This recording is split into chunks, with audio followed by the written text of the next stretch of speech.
ఈ క్యారెక్టర్ ఇటు పడాలి, ఆ క్యారెక్టర్ ఇటు పడాలి అనేది రిలీజ్ అయిపోతాయి సినిమాలు.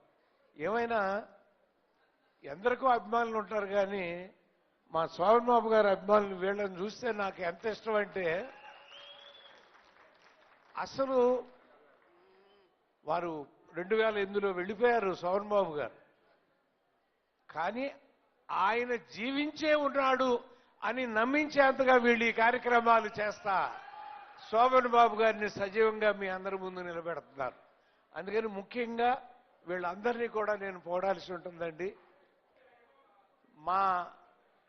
నా శ్రీమతి ఎంత ఇష్టమో శోభన్ బాబు గారు అంటే, పాపం వాళ్ళు రావాలని చాలా ప్రయత్నం చేసింది కానీ రాలేకపోయింది.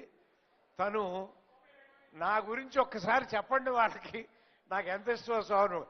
నేను రామారావు గారు అన్నా కూడా ఆవిడ శోభన్ బాబు గారే అనేది. అంత ఇష్టం ఆవిడకి, అంత ప్రాణం అంతే. అలా ప్రతి ఇంట్లోనూ భర్త ఒక ఫ్యాన్ అయితే భార్య శోభన్ బాబు గారి ఫ్యానే, మళ్ళీ ఇంకో ఫ్యాన్ లేదు ఇక.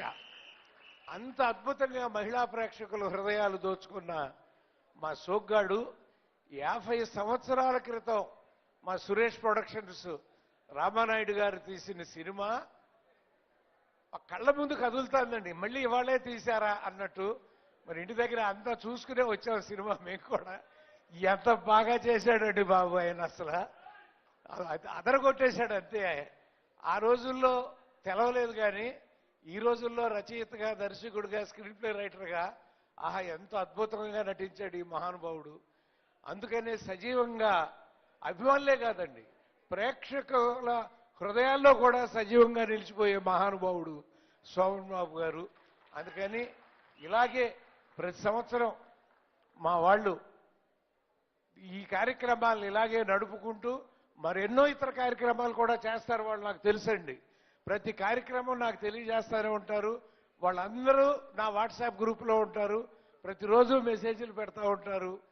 అలా వీళ్ళందరి యొక్క ఆధ్వర్యంలో, మీ అందరి యొక్క అభిలాషతో ఈ సోగ్గాడు, ఇప్పుడు రిలీజ్ అయిన సోగ్గాడు మళ్ళీ 100 రోజులు ఆడితే చూడాలని నా కోరికగా ఉంది.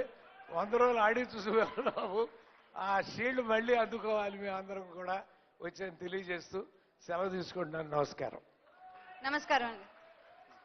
ఒక్క నిమిషం అండి, మా చిన్న జ్ఞాపిక మీకు. అండ్ రమేష్ గారిని ఒకసారి వచ్చి చిన్న జ్ఞాపికని అందజేసి, జ్యేష్ఠ రమేష్ బాబు గారిని వచ్చి చిన్న జ్ఞాపికను అందజేసి ఈ మూమెంట్ ని లాక్ చేయాల్సిందిగా కోరుకుంటున్నాము.